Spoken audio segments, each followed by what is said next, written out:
Today we're in Rochelle, Illinois to visit Denise DeRue, a head grower for BrightFarms.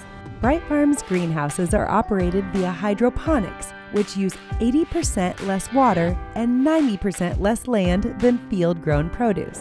So here we are in the back of the greenhouse, and it looks a little less green here. Right, so these are plants that have just gone out on the pond. It looks like these went out today. Okay. So these have come straight from that germination room, okay, right? yeah. So they've already been growing for a couple days, and now they're coming out here to complete their journey. So these plants will be out here, depending on the variety, 14 to 25 days.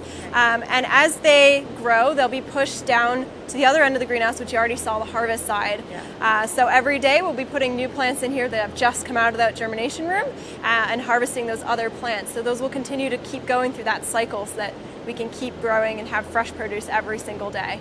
Now, as little tiny plants, do they need anything different than maybe the big plants on the other end? I mean, they're in the same water, so are they treated the same? Yeah, so these plants are all treated the same in our greenhouse.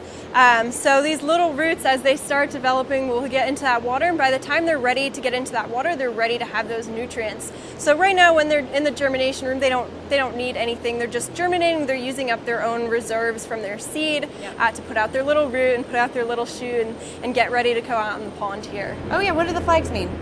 Yeah, so we have different flag colors for every day of the week.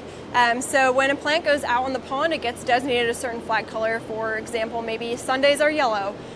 So that way we can keep track of the batches, and our crew can keep track of the batches. So at a quick snapshot, we can look at the pond and say, all right, we need to harvest yellow batch of this variety or blue batch of this variety, so that everything keeps on the right growth cycle and is harvested at the right time. Very efficient, very organized. Yeah, and very organized. Keep it moving through. Join me as I learn the process from germination to harvest in this state-of-the-art greenhouse.